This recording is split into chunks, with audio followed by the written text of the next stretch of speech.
আজ বানিয়ে নিলাম সুস্বাদু ও পুষ্টিকর মাখানা ক্ষীর। যে কোনো পুজোর দিনে এটা কিন্তু একটা দারুণ অপশন হতে পারে। মাখানা, দুধ, ড্রাই ফ্রুটস দিয়ে তৈরি এই ক্ষীর যেমন সুস্বাদু তেমনই স্বাস্থ্যকরও বটে। নমস্কার বন্ধুরা, অপালার রান্নাঘরে সকলকে স্বাগত জানাই। মাখানা ক্ষীর বানানোর জন্য প্রথমে একটা কড়াইয়ের মধ্যে 1 টেবিল চামচ ঘি নিয়ে নিলাম। ঘিটা হালকাভাবে গরম হয়ে যাওয়ার পর দিয়ে দিচ্ছি এর মধ্যে ড্রাই ফ্রুটসের মধ্যে এখানে আমি আমন্ড আর কাজু ব্যবহার করেছি। আপনারা চাইলে আপনাদের পছন্দ মতন ড্রাই ফ্রুটস দিতে পারেন, কিশমিশও ব্যবহার করতে পারেন, তবে আমি এখানে আজ আর কিশমিশ ব্যবহার করছি না। ড্রাই ফ্রুটসগুলো হালকাভাবে ভেজে নিলাম।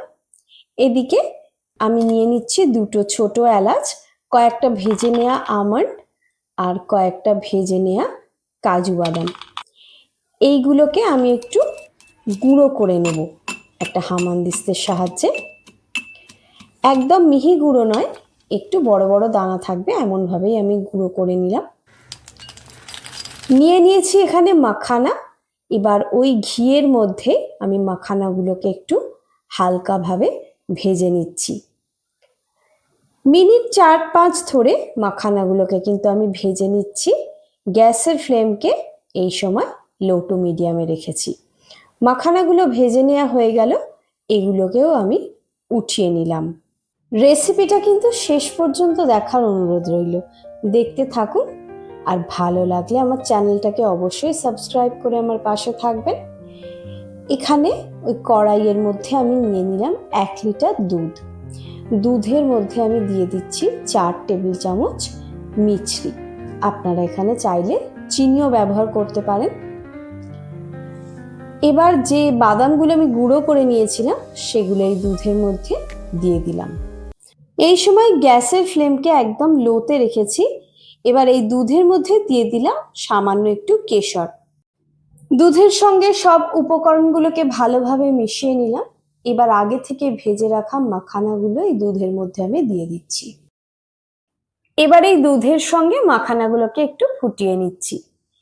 এই পর্যায়ে দিয়ে দিলাম এর মধ্যে কনডেন্সড মিল্ক।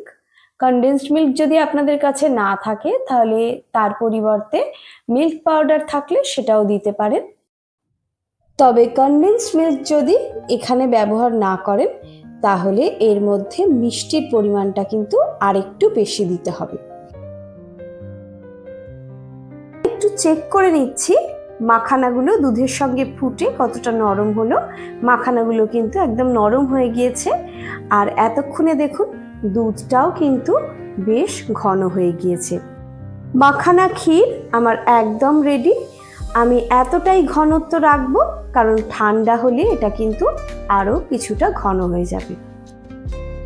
ক্ষীরটা ঠান্ডা হওয়ার পরে আমি আপনাদেরকে পরিবেশন করে দেখাচ্ছি। দেখুন এটা আগের চেয়ে কিন্তু আরো ঘন হয়ে গিয়েছে। তাহলে দেখলেন তো মাখানা ক্ষীর বানানো ঠিক কতটা সহজ। এইভাবে বাড়িতে আপনারা মাখানা ক্ষীর বানিয়ে নিজেরা খান আর সকলকে খাওয়ান। আমার আজকের রেসিপি যদি আপনাদের ভালো লেগে থাকে তাহলে ভিডিওটাতে একটা লাইক দিয়ে আমার চ্যানেলটাকে সাবস্ক্রাইব করার অনুরোধ রইল। সবাই ভালো থাকবেন, সুস্থ থাকবেন। আজ এই পর্যন্ত।